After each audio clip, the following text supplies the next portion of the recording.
Let's travel today to Rome, a few years after the death of Jesus Christ. The noise is deafening. Chariots with wooden wheels crossing the cobblestone streets, the cries of merchants shouting to get attention, the crack of a whip against a slave's skin, and in the air, the smell of incense mixes with the stench of the sewers. The world at that time is governed by the radiant sun, the mysterious moon, and the unpredictable whims of Nero, the emperor. The people, meanwhile, are regularly entertained with thrilling gladiator games in the grand arena. The announcements heralding these events dramatically proclaim to the eager crowds, "New blood in the arena." The excitement and anticipation fill the air as everyone awaits the spectacle. And what to you today seems like an injustice was the very foundation of the system. What you might call tragedies today were their entertainment. In the midst of this chaos, this brutality, and this unbridled opulence lived a man who thought very differently from everyone else. He was born at one distant end of the Roman Empire, in the city of Corduba, in the province of Hispania, and his name was Lucius Annaeus Seneca. He was a philosopher, a playwright, a politician, and also served as tutor to the emperor. He enjoyed a life that was completely free of any material problems or concerns. He was well known and famous, and he was also highly influential. And yet, what he valued most was inner silence. He continually and persistently asked himself, how can one live a truly dignified life when everything and everyone around you, in a senseless attempt to offer splendor, insists on preventing it? While the Roman Empire expanded through military conquest, he famously wrote, "There is no easy path from the earth to the stars." He reflected on the brevity of life, on time, and how it slips away from us in empty chatter, in feeding ambitions that wear us down, or in the haste that robs us of our peace. To live in a hurry is, in essence, to die sooner. And that is not a metaphor. He said it as someone who has seen, up close, how the soul withers away when the body runs without a clear sense of direction. Seneca carefully observed the most powerful men in ancient Rome, and came to understand that they were not free, they were slaves to their own urgency. In one of his letters to Lucilius, he wrote, "It's not that we have a lot of time, it's that we waste it." Much of what Seneca wrote and much of what he believed has endured through the centuries, remaining just as true and relevant today as it was 2,000 years ago. As the relentless fire of the Roman Empire began to consume everything in its path, Seneca, the philosopher and statesman, spoke eloquently and passionately about the enduring virtue of balance, moderation, and temperance in all aspects of life. He understood, perhaps better than most, that true greatness, genuine achievement, and lasting fulfillment are not found in the mere act of conquering new territories or expanding one's dominion, but rather in the far more difficult and noble pursuit of mastering one's own character, emotions, and desires. Seneca famously said, "The wise man does not seek more days, he seeks more life within each day," reminding us that the quality of our experiences matters far more than the quantity of our years. Throughout his life, Seneca attempted to govern and guide others through the principles of philosophy, inviting deep reflection on how a person should strive to rise above the temptations of opulence, luxury, and excess. He was, in many ways, an outsider in his own time, a thinker who challenged the prevailing norms, and perhaps that is precisely why his main teaching continues to resonate and remain relevant in our own era. Put some distance between yourself and all that external madness, chaos, and noise that constantly surrounds you in the world today. 100 years later, Rome was no longer the same. The empire had become cumbersome, full of intrigues, threatened borders, and above all, hearts weary of pleasures and of opulence. And it was in that scenario that Marcus Aurelius appeared, an emperor who did not want power but accepted it as a duty. Its main teaching would be how to fight against inner madness. And he spent a good part of his life on campaign, sleeping under tents amidst mud, cold, and fear. Around him there were only wars. He was a soldier, yet within himself he sought silence and wrote at night by the light of an oil lamp, not for others, but for himself. Those pages, written without the intention of being published, would end up being one of the wisest and most profound texts in the history of humanity, his Meditations. He said very little, always choosing his words with great care and restraint. It is, in fact, when what a man sincerely asks for, in order to live a truly happy and fulfilled life, belongs solely to the gods to grant him, that he finds he needs nothing else for his happiness. In this way, he succinctly summarized his entire philosophy of life. He did not speak at length about morality or the mere appearance of virtue. Rather, he understood, much like the philosopher Seneca, that your only true and essential task as a human being is, above all else, to strive to be a genuinely good and virtuous man. He spoke of the example of coherence between what you think, say, and do. And as a man and as the general of his armies, he was tortured by the thought of how he could be a good man when he had to send thousands of men to their deaths. His soul was completely and utterly exhausted, but he truly understood something absolutely essential. You cannot govern others if you are not truly capable of governing yourself. And he would often say, waste no more time arguing about what a good man should be. Be one. Every day he wrote to maintain his calm, to remind himself of what truly mattered. He would say, the soul becomes dyed with the color of its thoughts. And he would add, you have power over your mind, not outside events. Realize this and you will find the strength. In short, you don't control the world, but you can control how you look at it. His empire could burn, but his mind remained standing. While his armies raised their swords in preparation, he instead raised an idea. The true enemy is not found outside, but rather it lies within us. The peace we seek in the world begins with an inner battle, the battle to master our impulses, our judgments, and our emotions. And in that, Marcus Aurelius and Seneca were brothers without ever having met. One spoke from reflection and the other from action. But they both shared one certainty. You don't control the world. You control how you look at it. Your only governable province is your mind.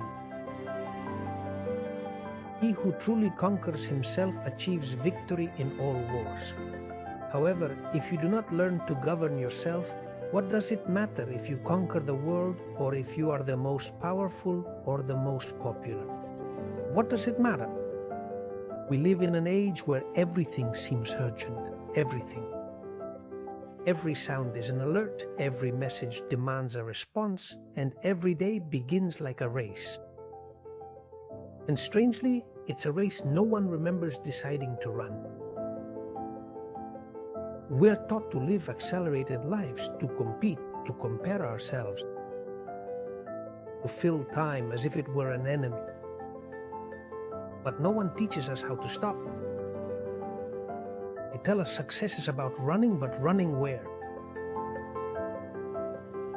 The rush to do things is almost like an anesthetic. We run to avoid feeling, we run to avoid thinking, we run to avoid looking at what hurts us. And Seneca warned of this 2,000 years ago. The greatest obstacle to living is the expectation of tomorrow and the loss of today. We are often so busy preparing to live that we actually really forget to live. Marcus Aurelius knew this as well. In the midst of wars and chaos, he wrote, "The time you have been given is truly short. Use it wisely." They were two men separated by a full 100 years, one with all the immense wealth of Rome and the other with all the power of the vast empire. Both ultimately reached the same vital conclusion. If your life is an empire, your mind is its capital. Seneca warned against the temptation to waste time, and Marcus Aurelius urged us to act immediately. The great difference between you and them isn't the era in which you've been destined to live. It's much simpler. The difference lies in what the distractions are or were. Today, the tyrant who condemns you to death isn't Nero, nor the enemies on the battlefield. It's the avalanche of information that convinces you everything is urgent. Except for living well in this particular moment. They rush you, and deep down that rush is fear. Fear of losing, of not making it, of not being enough, fear. But the irony is, the more you run, the further you get from yourself. You breathe, often without truly feeling the air as it enters you. You look without really seeing, and you hear without actually listening. How many times have you postponed genuine happiness, delayed it, put off that important conversation you need to have, or the rest you know you truly need, all while waiting for that mythical tomorrow to finally arrive? When I have money, when I have time, when I'm on vacation. We believe we are free because we can choose many things, but we don't know how to choose the truly important one, which is only one: inner peace. In a world sick with haste, peace is a silent revolution. The time you have been given is short. Use it well, said Marcus Aurelius. Don't waste time on anger, hatred, envy, or fear of what others will say. I personally do not want to be considered an example of speed or haste. Instead, I want to be a true scandal of calm. I'm not interested in having more. I'm truly interested in needing less. And when I least need it, it's much easier for me to find serenity.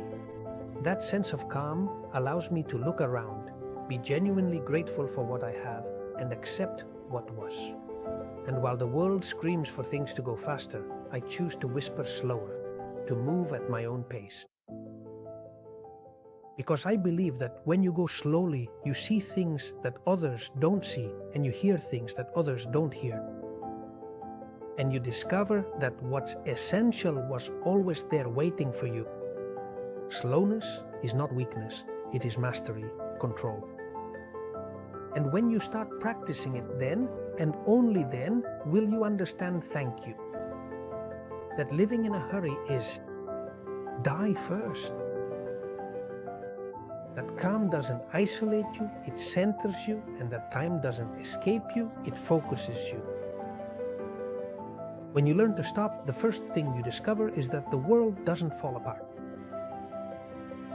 Soon afterwards, you discover that you have found yourself again, and finally that you can choose.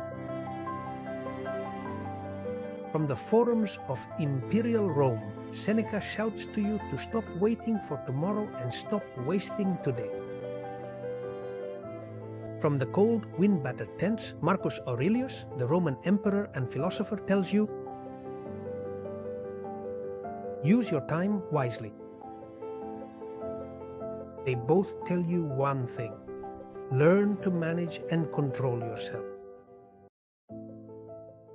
Control everything you are able to control, your own judgment, your reaction, and your actions. Do it now, this very instant. Virtue simply cannot wait. But I don't end here.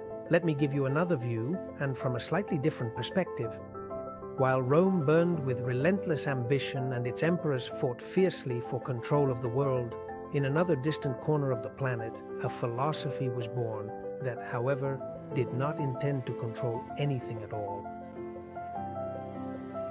An old man named Lao Tzu taught in ancient China. He did not write letters to those in power or meditations on the battlefield. he wrote the verses on emptiness and on the importance of flowing, both of which are marked by a radical simplicity centuries later. In these works, he seemed to respond to the ideas of Seneca and Marcus Aurelius, teaching that true strength lies not in imposing oneself, but rather in flowing with the world. To a still mind, the whole universe seems to surrender. The wise man does not compete with the current, he understands it and follows it. The Romans teach you to build an inner fortress within yourself as a defense against chaos. The Chinese teach you to become like water, to be so remarkably flexible and adaptable that chaos can no longer break you. Lao Tzu speaks of the gentle softness of water that, without shouting or hitting, eventually ends up shaping even the hardest stone. From the flexibility of bamboo, which bends with the wind but never breaks, we learn the importance of adapting to circumstances while maintaining our core strength. At first glance, they seem to be opposites to each other. Rome speaks of firm action and China of a flow. Gentle, but both lead you to the same place, to the center of yourself. Unattainable to the outside world. The Romans tell you to fight for virtue in the present moment. The Taoist tells you to find stillness so that virtue arises effortlessly. And both the Roman discipline of the will and the Chinese discipline to learn to flow are exercises in detachment. Seneca asks you to let go of useless hope, and Lao Tzu asks you to let go of useless strength. Man's destiny is not in conquest, but in the mastery of his own soul. And to achieve that, you need silence. Is the true center of human power, the very core from which all our actions and decisions ultimately arise. Or some might say that stopping is a waste of time, that taking a moment to reflect is simply doubting too much, questioning ourselves unnecessarily. But in reality, it's just the opposite. Taking time to pause, to think, and to reflect is not a sign of weakness or indecision, but rather a demonstration of true strength and wisdom. To reflect is to restore clarity in your mind. And doubting is the first step toward wisdom. You need silence in the face of the current, in the face of today's current of digital urgency. You should focus on using your time well and stop fighting against it. There is no greater rarity than living in peace. Being calm today isn't a whim. It is, in fact, the greatest act of rebellion you can undertake. To occupy your mind and demand your attention. A lie. It's a lie. Silence is not emptiness. People may claim that silence means there is nothing, but that is not true. Silence can hold thoughts, emotions, and memories. Even when it seems empty, silence is filled with meaning that words sometimes cannot express. Silence is where your soul can finally breathe. Seneca knew this and sought to convey it in the palace. And Marcus Aurelius understood it while he was freezing on the frontier. Lao Tzu felt it while meditating under a tree. With different tongues, the three give you the same command. The world wants to drag you along. It wants you in its current. It wants you to be reactive and it wants you to be thoughtless.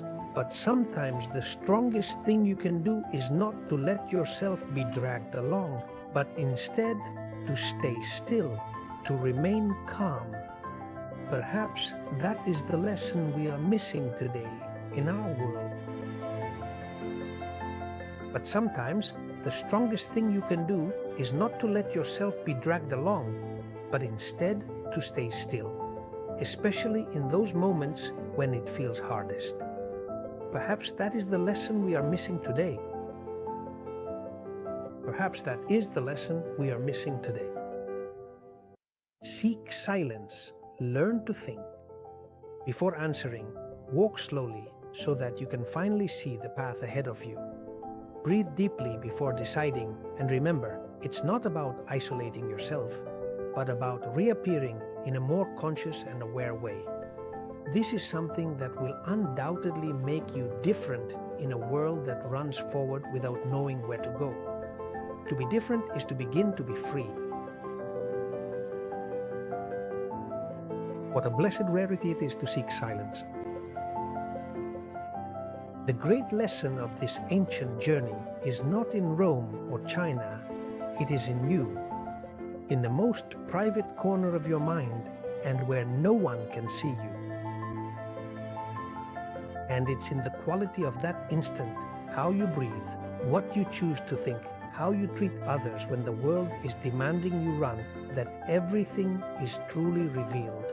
Seneca, Marcus Aurelius, and Lao Tzu never met, but their final message is a true battle cry. Peace is not sought outside. It is cultivated within. Serenity is not a gift of fate. It is the hardest discipline of the soul. Remember what the emperor wrote in his notebook. The happiness of your life truly depends on the quality of your thoughts.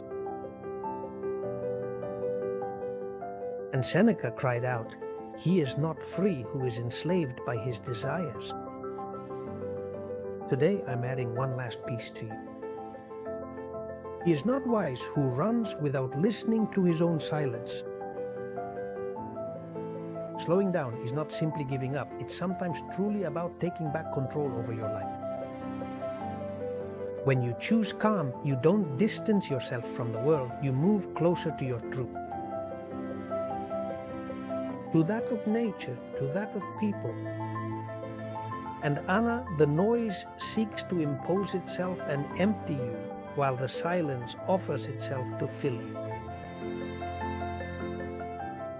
And in that offering lies its true and enduring strength. That's why, in a world sick with speed, slowness and stillness are your best and most reliable medicine. Don't focus on having more. Focus on truly needing less, because the less you need to be at peace, the freer you are.